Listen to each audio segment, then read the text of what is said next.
Good day and hello everyone. My name is Chitong and I'm the co-founder of Engage Rocket. And I'm really excited today to host all of you here with our very first webinar in Australia. And the world has really turned upside down since March last year, hasn't it? And amidst all this talk about working from anywhere, vaccinations, lockdowns, and the complete and utter overuse of the phrase the new normal. So I promise you $1 in the jar for each time you hear it from me today. But what we've seen so far in the Engage Rockets data is that the Australian workplace has really changed, and these changes are material. So not to ease you into all of this, we found that actually 42% of Australian workers see employee well-being programs as important when they are doing their job searches. And 45% of Australians and New Zealanders are more likely to experience day-to-day stress through this COVID period. And amidst all of this pandemic talk, work and life are blending together more than ever before. And there's a real need to stave off this constant barrage of negative news to maintain our mental well-being. And I was looking through some of the Australian news, and here's a serious piece I came across earlier this month. I've never been to this place, but I hear it's the best place to socialize in 2021. But seriously though, never has the issue of well-being come to the fore as strongly as it has in the workplace than over the past few months. As I get started, just a quick word about Engage Rocket. We're one of the fastest growing employee experience analytics companies here in APAC. We've analyzed millions of data points to help organizations improve their talent retention and productivity. And today we're really proud to bring you a cozy little learning session together with our partners, Thrive HR Exchange, Thrive Global Asia Pacific, and Monash University. And we're going to be talking about redefining employee experience for today's workforce with well-being at the core. I'm going to be chatting today with Stephanie Nash, the Chief People Officer of Chapman V and the co-creator of Thrive HR Exchange, as well as Professor Richard Hall, the Deputy Dean for Leadership and Executive Education at Monash University. And I'm going to be picking their brains on how and why well-being really matters in the new employee experience. And right at the end, so all of you, please do stay tuned until the end. I'm also going to be sharing a free analytics tool for all of us here to use in our companies to navigate the tricky unknowns ahead for all of the people in our organizations. So this tool has been used by hundreds of other organizations to be able to track and improve the well-being of their people in real time. So stay tuned right until the end to get hold of your exclusive registration link. For now, though, I'm going to leave you in the good hands of Stephanie, who's going to be sharing her perspectives on why it's important for Australian organizations to look out for the well-being of their people right now. Over to you, Stephanie. Thank you, Chitang, and good morning, everyone. I hope that you are surviving whatever phase of lockdown that you're in, depending on where you are in Australia, and staying safe and staying sane. I know it's been a long haul for all of us, and we appreciate your time here with us today. So I'm just going to jump right in to the next slide and share a little bit about what's been happening with regards to how we've been thinking about the employee experience prior to the pandemic period, in the pandemic period, and where we are now. And this will probably resonate with many of you, and recognizing that in 2020, organizations have done the right thing. They've really focused on the basic needs of employees, the safety, psychological safety, physical safety, security, et cetera, and really recognizing that the world people are feeling very vulnerable and very exposed, and that their underpinning fundamental values are at risk. And so companies have been focusing that, as well as building cohesive relationships amongst managers and employees, employee, executives and employees, et cetera. And that has really been an emphasis in 2020. And as we started to transition into 2021, we continue with that focus, but we also recognize that we need to really start focusing on well-being of our employees within organizations. So what we have here is a study that was done by McKinsey at the end of 2020, recognizing that organizations have focused on the right things, but it is now time to really focus on the drivers of the employee experience around effectiveness and wellness. And if we move into the next slide, just a quick data point is that 62% of employees globally consider mental health issues to be a top challenge during the COVID-19 crisis, with higher reporting amongst diverse groups. I think that's a very consistent percentage specific to Australia and New Zealand, and we might be able to validate that over the time that we're here together, but it's a significant amount. And we've seen the trend lines increase since this report was undertaken at the end of 2020. What's interesting about that is that 96% of companies globally have provided additional resources to employees, but only 1 in 6 of those employees feel supported. So what does that tell us? It tells us that companies have the right intent, the right motivation, many of them, and they're trying to roll out programs and support for employees. But from a communication perspective, it's not landing. Because our employees they're either not aware, they're not embarking on the people that they engage with in the organization, are not also maybe not aware and able to point them in the right direction. And the costs associated with the failure to address employees' mental health issues accumulate to hundreds of billions of dollars. So this is far more than leave days. It really can find itself from executive to individual contributor, that when we're feeling fatigued, when we're feeling burnt out, when we're not feeling at our best, we're not getting enough sleep, our decision-making may be compromised. We might miss important details. We could be in a really have significant signatory authority and miss a detail. We have people who may find themselves making choices that they might not have under different circumstances. It can result in significant impacts and costs to the company brand and reputation. So there's really kind of no one being immune from the costs associated with well-being, and it's well beyond what we've typically measured or historically measured. And so if we move into the next slide, this is not going to come as a surprise to anyone, but I think it's important to acknowledge that this is on the world agenda. It's a global issue. It affects everyone of every country, of every demographic to varying degrees. But therefore we should anticipate that employees are going to seek out employers who not only commit to support well-being, but also have visible and accessible pathways for employees who need help and flexibility. And then to also ensure that there's customization in their approach, because that one-size-fits-all approach to well-being support and or communication is obviously not having the impact that we'd like it to if only 1 in 6 of our employees is actually feeling supported. So if we move into the next slide, so just a reinforcement of what came out of the Davos agenda in 2021. And that leads us into the conversation that we'll have today, is that forward-thinking companies are going to embrace well-being as an index of learnable actions and daily behavior. So very similar to other skills that we expect and capabilities that we expect in our employees, whether it be around quality or safety or communication, et cetera. And that well-being should be treated as a tangible skill and have measurable outcomes. And by talking about well-being and backing it with actions, leaders can eliminate a culture that implies that work should come before personal needs. And this kind of sets us up for the conversation that I think that Richard Chi-Tung and I are going to have. And I hope that you'll ask some questions of us as well. And then finally, before handing back to Chi-Tung, we are going to really focus on what are some of the actions that you might be able to take in your organization or with others to think about how you might move forward a well-being agenda within your organization.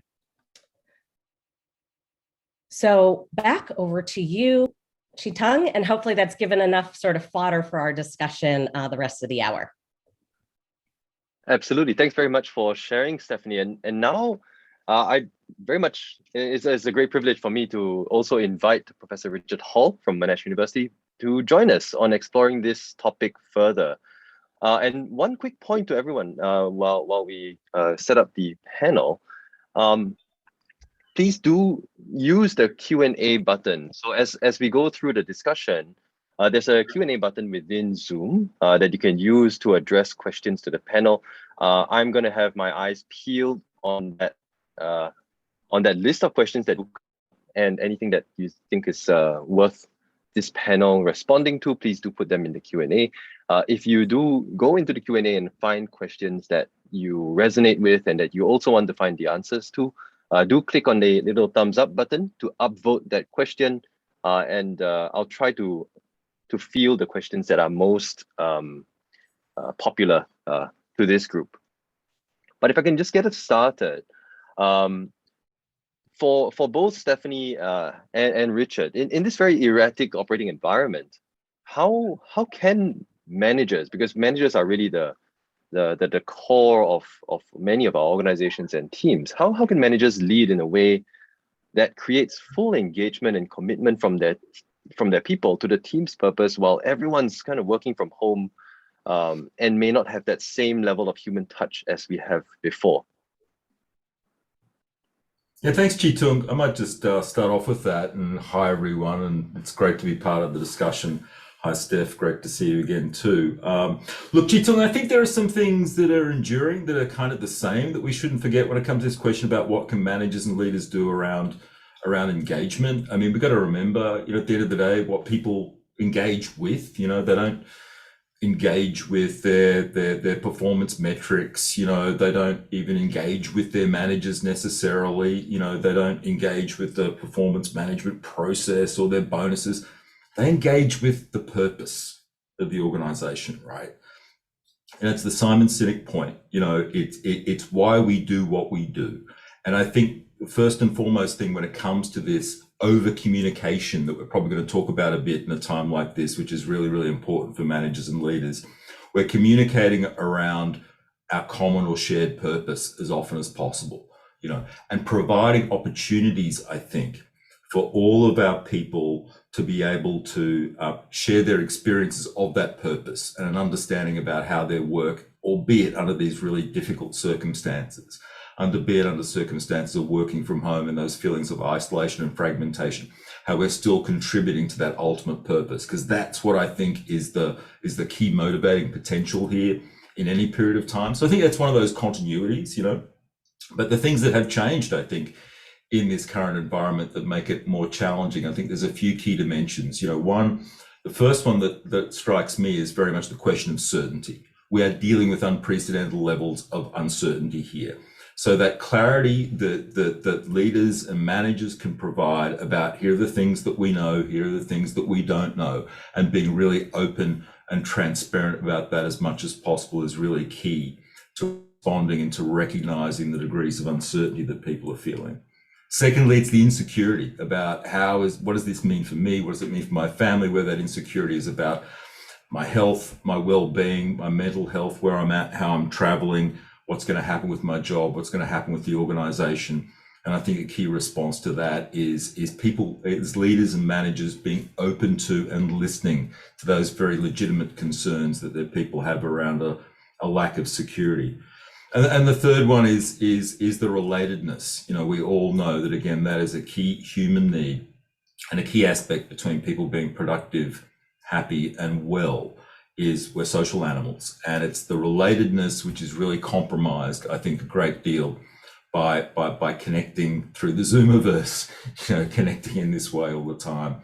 It really does compromise our capacity. So being creative and inventive, maybe we can talk about that in other ways of building that connection and that relatedness. I think there's some of the keys that I'm seeing both. So there's both some continuities, some enduring things, and there's some new things which make it extra challenging, Chi Tung. That's what I'm seeing. I'll bet you, Steph.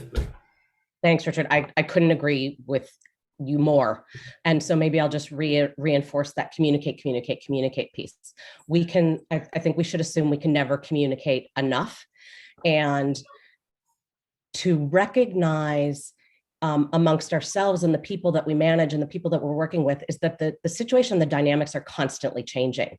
And so we shouldn't take anything for granted. So just because Alex was great, survived lockdown, no problem, first time around in Victoria, third time around, he might not be exactly the same as he was. Sorry to use you as an example, Alex, but we shouldn't assume that just because someone was okay yesterday, that they're okay today. or that they survived a particular situation, or they powered through, or they were stellar, or they were inspirational, whatever they might have been, or they were really struggling.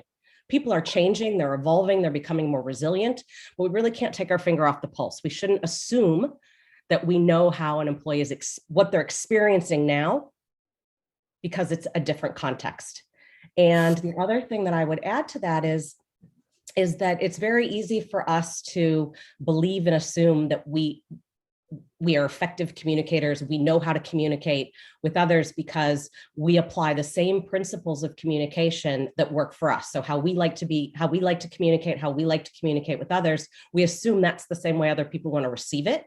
And it's not a safe assumption. We all like to be communicated with and to communicate with others in different ways. So as managers, I think it's important that we understand among our own level of self-awareness of how we like to communicate and be communicated with. And we can share that with our team members so they know how to be effective communicators with us. But to take the time to understand how our team members like to be communicated with. Some are more analytical, some are more expressive, some are just really sort of straight and to the point, and others want to bring people along. And so really investing the time in understanding yourself and how and the reactions of others on your team, and that can help increase the effectiveness of your communication.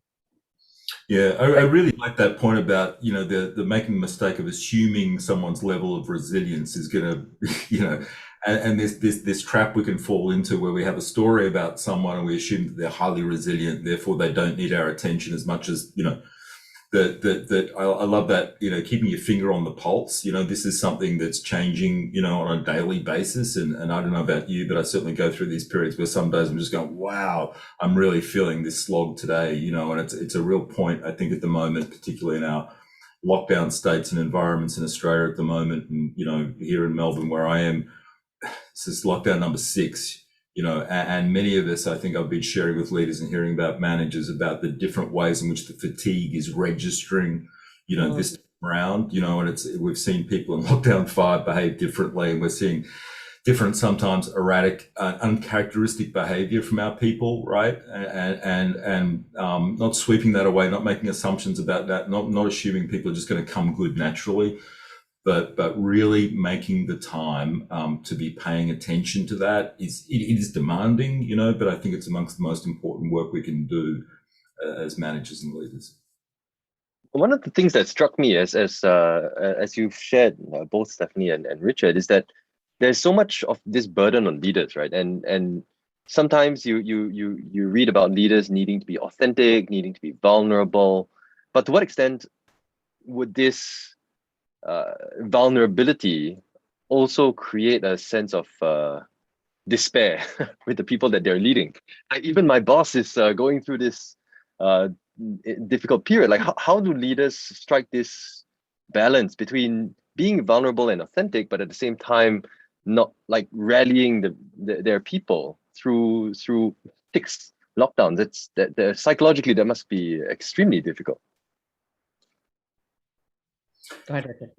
I think I was really struck with this phrase that I heard, again, back to McKinsey's, actually, one of the partners of McKinsey's, a guy called Kevin Sneeder, in an HBO article recently, and he said leaders should choose candor over charisma, right? So this is not a time, I don't think, for us to indulge in the big vision and everything's great and everything, like people are wary. I think maybe this is an Australian specific context in particular, right? So, but what does authenticity mean? I think it means that clarity around, yep, here's what's still really important for us. And then the authenticity is, like I like to say, in conditions of uncertainty and complexity, the best you can do is to narrate what you see as going on, right?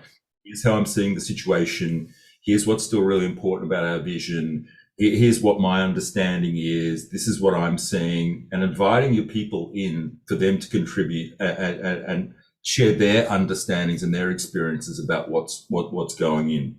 And I think that you can express the uncertainty, right? It would be false to pretend that I know what's going to happen and I know how this is going to end. We don't, right? So be really open about that. And I think giving the space to be able to share and just be descriptive of your feelings and emotions around that, if that's the version of vulnerability, I'm really good with that, because if people can be honest about that, they can be clear about what their goals are, they can be clear about the things they know and they don't know. I think that vulnerability does not make people panic. I think it draws them in. I think when they see a leader being really genuinely straight about that, people are drawn into that, and that increases the level of trust and potential partnership overall, So it is a delicate balance, Chi-Tung. I get your point there, because you can't say, I don't know, I'm totally freaked out, I don't know what's going on. I mean, people do want leadership, yeah. They do want to see that, but they want it to be really believable, authentic, and I think that comes from being really descriptive. Yeah, no, I love that. I think that, one of the things that came to mind for me when you were sharing that about, whether you're being charismatic and or not, and I think we don't want to see our leaders as being tone deaf. I mean, no, but if for anyone who's kind of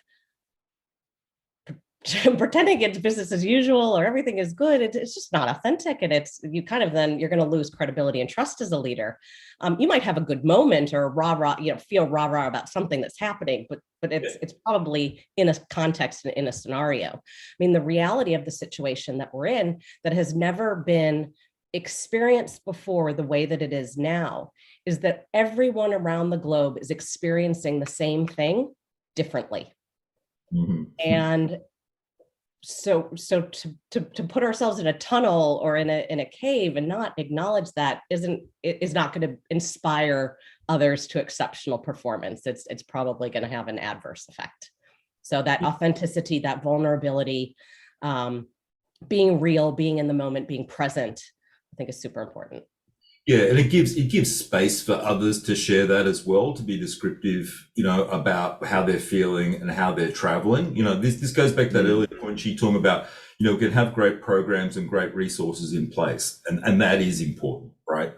But unless leaders and managers are in the business of modeling appropriately that behavior, right? Like talking openly and honestly about, like I know that my boss yesterday afternoon, after we had a Zoom meeting, he said, right, it's a beautiful afternoon. I'm going to go outside and I'm going to make fajitas on the barbecue. And my immediate reaction was, I wish I could join.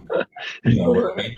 It's 5 o'clock, right? And, I'm knocking off. That's it. I've had enough today. I'm going to go and do that. That's modeling the kind of behavior that might be a version of ensuring that I'm taking, my own family, my own position, and my own work-life integration seriously as part of this. And I think doing those things, those really practical things regularly, signaling, modeling little things or big things about that and being descriptive about how you're feeling is really key. I think this is actually really kind of tying this into Gav's question, which is a really good one, because the team can be engaged with the company and purpose, but this sense of it's Groundhog Day. I'm waking up yet again to this thing, and they're just bored. And I think run down is a really good way of phrasing it. And some of the practical ways that leaders can overcome that could relate to what you're saying right now. Is that right? Or do you see other ways that leaders can actually help their teams get through this sense of deja vu and a very negative sense of deja vu? I think, Chi-Tung, maybe I'll jump in there, because I think that what we did today is one quick example of something you might do. So, for example, no one has the answers right now to what's happening because we've never experienced this before. There's no playbook. There's no crystal ball. So we're all just kind of figuring it out as we go.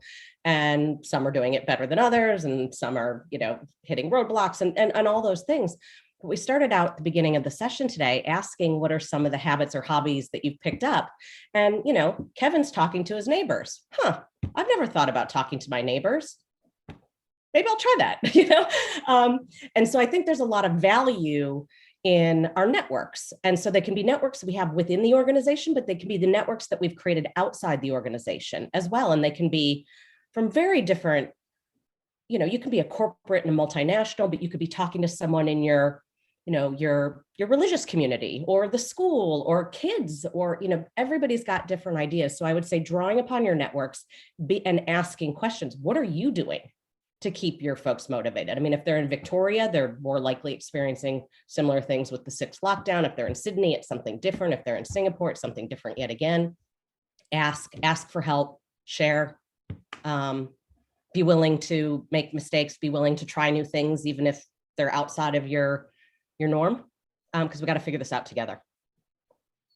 Yeah, and yeah, I agree with all that, Steph. And I think the maintaining that sense of variety about the ways in which we meet and the way in we do that. I have a whole series of regular meetings with direct reports and other people around that. You try and chop and change it and you have a different feel and go with the flow. But sometimes, and if we're spending the first 20 minutes, just talking about how we're traveling and stuff and hobbies and other just other things around that's happening as part of our life and being able to share that, it helps to compensate for the acculturation that we get when we're together in a shared workplace physically, which is I'm finding one of the really big losses here is it's that really subtle acculturation that you can get about and that sense of perspective that I'm finding is compromised here, understanding the big picture and we're in this together and understanding the joy of difference and diversity. It's kind of impoverished a little bit by the intensity sometimes of these communicative forms, right?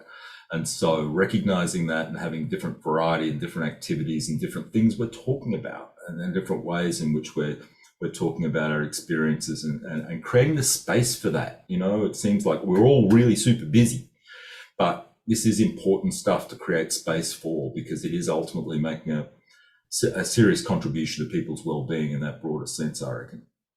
And indeed, this is something that leaders can do, right? I mean, I'm just reflecting on even the way we run meetings internally. It's always business. Let's get to the point. We like everyone's calendars are packed, and we only have 30 minutes on Zoom together. Let's get through the agenda and make sure that it works out. And you realize that after a day of 8 hours of this, you've not connected on a human level with anyone that you've been working with. And I think you're absolutely right, Richard. Like making space, right? That creating that, like being mindful that we have the time, and in fact we're robbing ourselves of future productivity by having this illusion of day to day. Let's bang it out. Let's get it done. By forgetting about this human element. Like someone's daughter went to the doctor 2 days ago. How's she doing? Like spend some time asking about that. And I realized that once those conversations come in again, it's less of okay, Zoom, I'm at work, I'm just gonna bang through the agenda, and more of that, we're in this together. Like we're more human than just another talking head. It does remind me that one old thing that we know from previous decades ago. When people are under stress, one of the classic responses is the retreat into busyness. I'm just going to double down and just going to, punch out the productivity and just, focus in on there. And I think that can, watching out for that in your people, I think being alert to signs around that as well and to try and help pull them back up and out of that and kind of like, take the pressure off a little bit here. I think is just one of those really practical things to do as well, because you're right, we're all under stress. We're all looking to try and find new sources of revenue or new ways of being innovative. And there is a real danger in us just simply pushing too hard.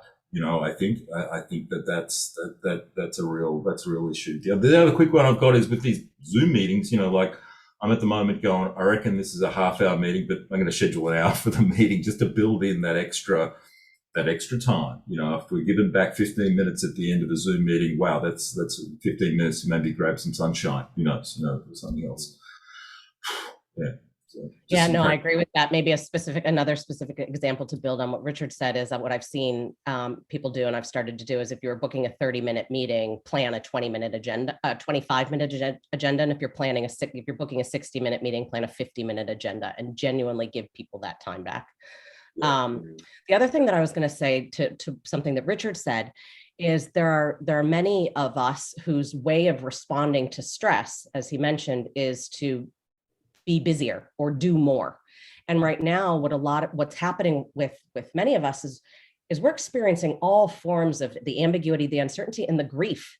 You're scared to leave your country because you don't know if you can get back. You're living in another country. You don't know if you can get back. You have a sick family member or friend or whatever. Should I go? Should I stay? What will it mean? And a reaction that people can have is because it's a coping mechanism, is to do versus feel. So we're pushing down our feelings or pushing aside our feelings, and folks will hit a breaking point, some sooner, some later. But if the coping mechanism is to just keep doing stuff and not pause to rest and feel, we're going to see an acceleration and an amplification of the impacts. Yeah. And sharing that, So a lot of rather than just being able to sort of create time to indulge in that, to be able to share that in ways that are really constructive, I think, is that way people, that's the support thing. I mean, some of the data here you showed earlier there, Chi-Tung, got all these programs, but I don't feel supported. So what's going on but behind that? And I think some of it does strike at this vulnerability of leaders and managers, maybe a lack of authenticity there, but it's also about, giving permission and giving voice to people describing their feelings and their emotions there, not just that that's okay, but that's an important part of who we are. And it's an important part about what this team does and cares about, I think. That's really good. And one thing I'm going to pick up on that both of you mentioned is that there's almost this new skill that leaders need to have and that organizations need to have about being empathetic, feeling, learning how to connect through a digital means in a human level. And I think Kevin has a good question about that, where Stephanie mentioned earlier about well-being needing to be a tangible and measurable skill. And I strongly agree and would love for Stephanie and Richard to elaborate on this, provide some suggestions of for what we could start measuring more of. And through his work, he sees that mental health and well-being, it's really hard to measure. So it makes it difficult for some leaders to truly buy in, support, and invest. This is an evergreen problem. So maybe I'll turn this over to both Richard and Stephanie and hear from your expertise on this. So one of the things that I would say is that we really need to evolve, and this is some of the data and the suggestions that have come out of the Davos agenda, which is that we need to think about well-being as a tangible skill. So if we were to think about, decades ago when we really increased the emphasis in businesses around safety. I remember working for a mining company in Australia, and we went through this massive transition around building a culture that is really underpinned by our commitment to the safety and well-being of our employees and the environment that we're working in. And we went through everything, and I would suggest the same around well-being. Well-being isn't added on to a job, like it's part of a job. And so the job design needs to take into account learning. Learning and training is part of our job. And thinking about well-being, if we're an individual contributor and if we're a manager, thinking about ourselves and supporting it with our employees is part of our job. So seeing it from a job description being posted to OKRs or MBOs or goals that are being set. What does success look like in your organization or for you individually if you are demonstrating well-being practices? So creating proficiency levels of what does not good look like all the way to what great looks like. And then actually having conversations about performance and development where we're talking about revenue or we're talking about shipping code, but we're also talking about well-being and rewarding. We are rewarding and recognizing employees and managers in addition to everything we've measured before, how they're embracing their own well-being and the well-being of the people on their team. So I think embedding well-being like we do safety or quality or communication into jobs and all of our human resources, processes, and systems that support the employee experience and employee performance. Yeah. I think it's about, in addition to that, just building on that, Steph, it's about changing the way we think about what performance means, and I was going to sort of say KPIs are our enemy here. It's not so much that. I mean, we still need our performance metrics, but I think we need a much broader concept of what performance looks like, and that well-being is a dimension of a high-performing team or organization. The other piece that I'm very big on is learning, okay? Because I think that if we think about what are you doing during the day, I'm busy hitting my numbers, okay? That's a real problem. So that needs to be balanced out by what are the other things we're doing. And people, I think, generate a lot of joy, pleasure, energy, and I suspect well-being from not just learning, but also from teaching, if I can use it in that term. So are we measuring what you're learning about yourself? Are we measuring how much time you're spending sharing, insights or experiences with others around you, as a form of kind of that teaching and that interaction? Because whatever this is about, as I'm fond of saying, the future belongs to those organizations and teams that learn the fastest. So this is a hard metric outcome, right?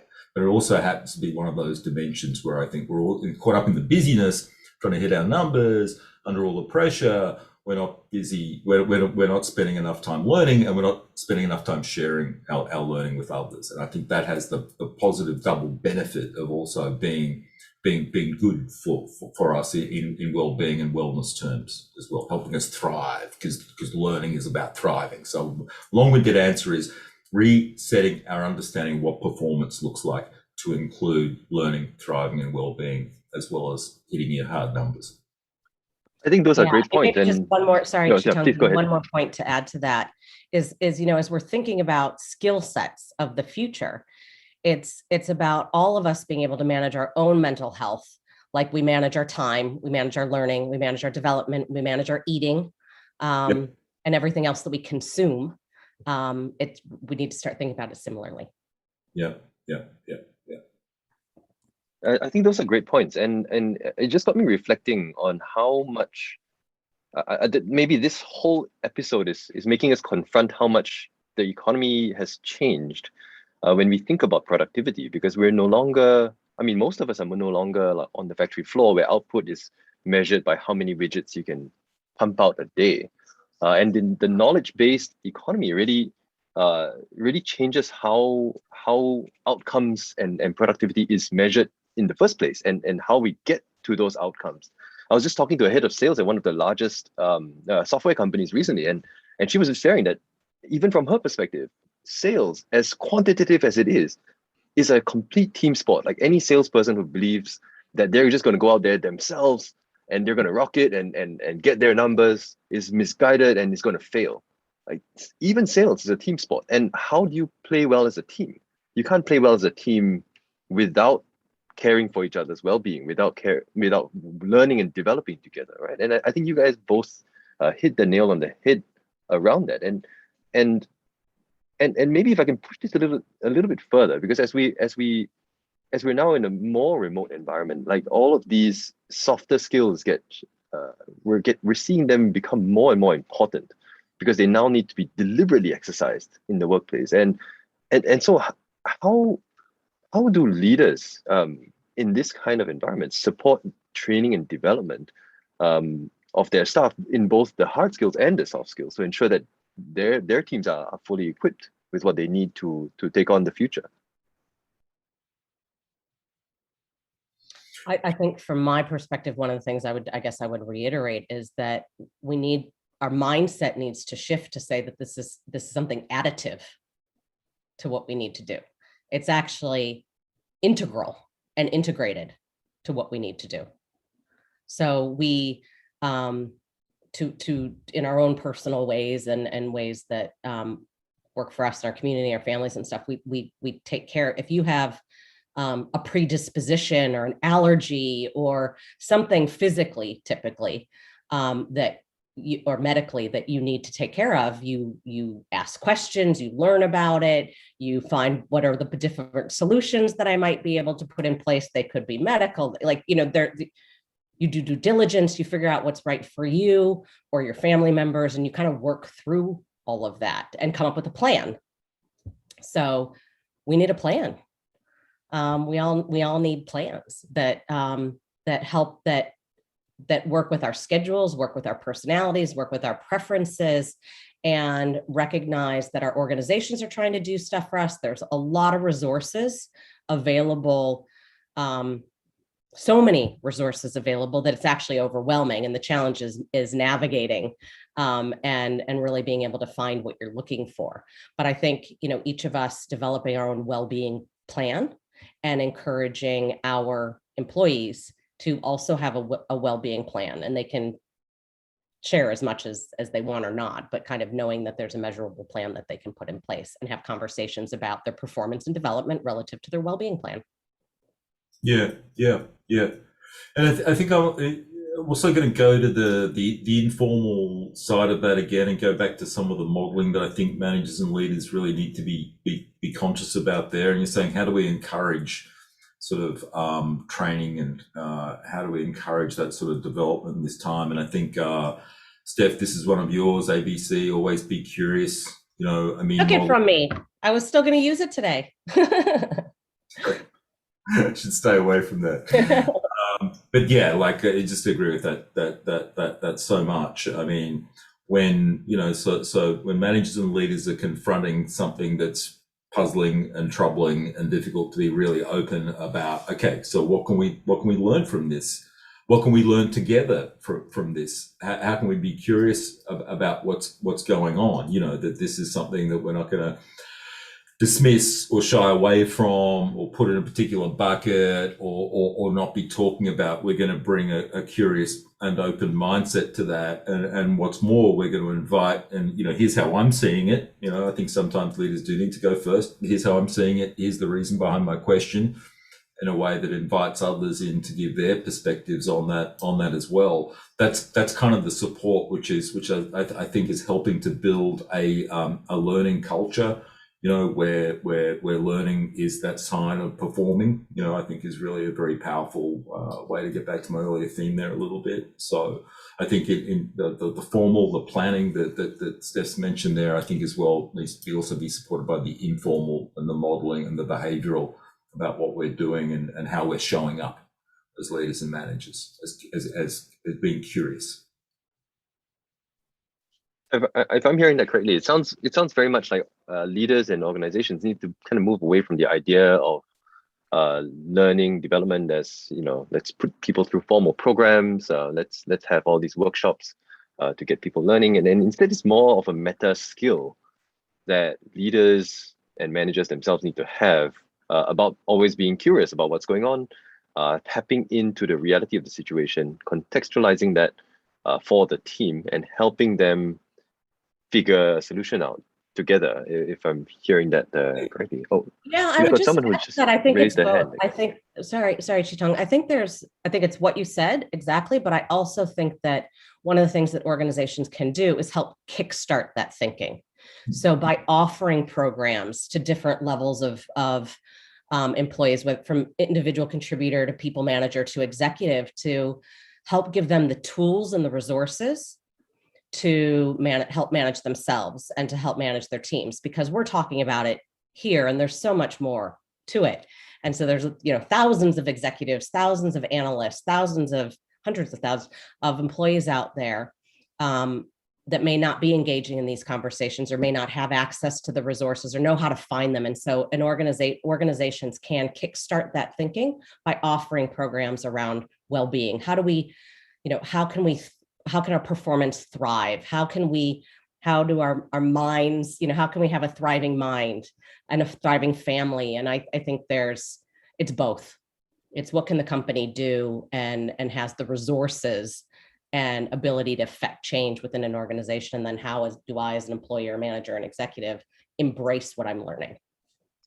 Yeah, and maybe not to plug this too much, but I think exactly what you're saying, Stephanie. Like we've got something planned for all of you attending this webinar today to be able to help you with some of that, and also with Kevin's question about measurement and Richard's point about being real about what the situation is today. Sorry, I cut you off, Richard. What were you going to say? No. I'm good. I'm just reinforcing that thing. I think Stephanie was making the point. There is definitely a place for the formal skills development programming there. What's important is then how we use that, and again, how we use that as teams, and how managers use that as well, kind of in practice. But we definitely need to be doing both, and we do need to have the resources that are available that employees can access when they want. We also need, I think, so it's like the over communication piece here. This is a time for doing as much as we can in as many different formats and as many different ways, so self-paced as well as more directed kind of stuff. But I think the worst thing you can do is kind of say, well, it's pigeonholed over here. So if you've got this particular problem, then, we refer you on to these services. Yes, the services need to be available. Yes, the resources need to be there, but building it in as part of our formal development and training, as well as supporting through informal practices. I think we need to get the whole spectrum much more front of mind. I'll put it that way, and that's what organisations and teams need to be investing in, as much as in innovation and things that drive performance. Okay, we're coming close to the end of time, so I think we might be able to take one more question from the audience if there's any. I saw, I think Heather raised her hand earlier, but she's kind of gone shy and put it down again. But maybe I'll field one question, and if another one comes from the audience, we'll take that. So what we touched on a little bit of this earlier, but maybe if you could kind of wrap it all together and like, what are your recommendations for organizations that are now shifting towards a greater focus on employee well-being, the employee experience, and how can we, what do we expect in terms of the people reciprocating with higher levels of engagement? So I think, so one of the things I would say is mutual accountability. And so I think that organizations, kind of like what I was saying before about the program side of things, many organizations, some organizations have the resources and the ability to offer up programs, communication, support at scale. But it's also up to the employee to seek out, or when it lands in their inbox or through their manager, whatever the case may be, to take some ownership and think about how can I learn about what's being made available to me by my organization and see what might be applicable to me, and do some of our own research. We, as an employer or as a company, we can't make people stand up between Zoom meetings and drink a glass of water. Or like we can't make anyone do anything, but what we can do is make resources available. We can communicate different ways to access resources. We can support employees in their well-being journey. And we need employees to take personal ownership as an individual contributor or as a manager to localize or customize or make those resources that are available broadly meaningful and relevant to them, to ourselves and to those on our team. Yeah, and I'm gonna come in with again, leadership is something that you do. So what are you doing as a leader in support of all this? And I just want to call out a couple of other themes, Chi Tung, and forgive me if these sound kind of old-fashioned in some ways, but kindness. There's a lot to be said for kindness right now, I think, and sort of bracketed with that, I think often modeling and demonstrating gratitude, and what I often think of as the appreciative self. I'm going to hold you as someone who is positive and able to do great things, and I'm trying to create the conditions under which you as an individual can achieve those great things. And that's getting back to where we started out, sort of thinking in some ways about purpose and how you contribute to that purpose, but being kind in that, I think, and being sort of just old-fashioned and quite human about that. And secondly, we talked about vulnerability earlier as being one of those traits which is really important at a time like this, but it's combined with optimism. I think, we can't be certain about the future. I can't give you the security maybe that I would like to, but I can be optimistic about the things that how we will get through this and how we will thrive. I think is important.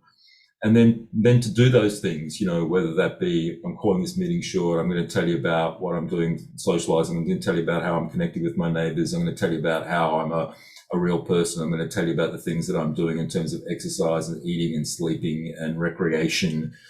And it's just so powerful when employees see senior leaders and senior managers not just talking about that and saying wellness and well-being is really important, but here's what I'm doing and here's what I invite you to do and share with me and some of this sort of stuff. And I'm doing that.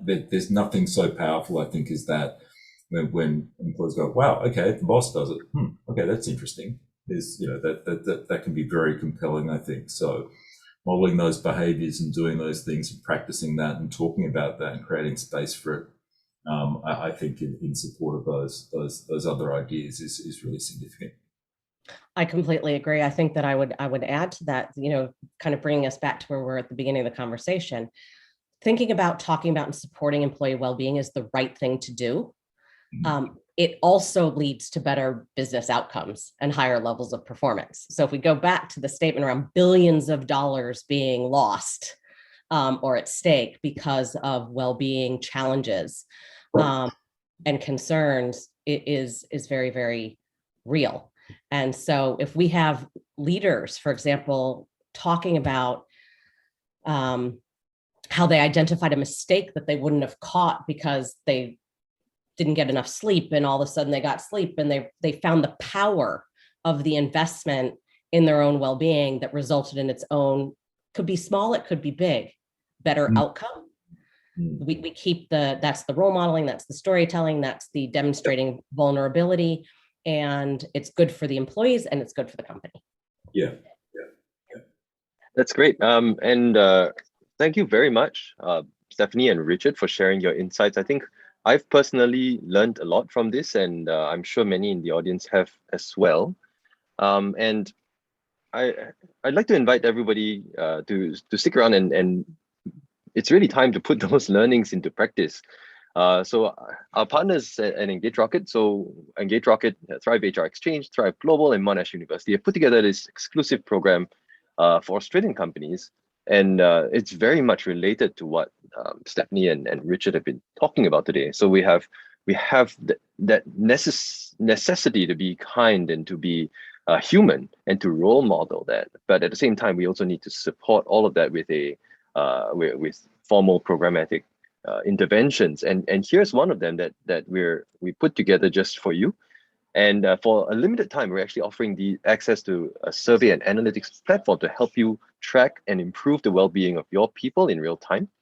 So number one, we've done the hard work of rigorously testing and assembling a set of powerful survey questions that you can use to understand what's going on, even while your people are working from home or working from anywhere. And we've got an easy to use analytics dashboards to be able to give you the ability to slice and dice your data with just a click of a button, and to surface, more importantly, critical well-being issues so that you can nip them in the bud.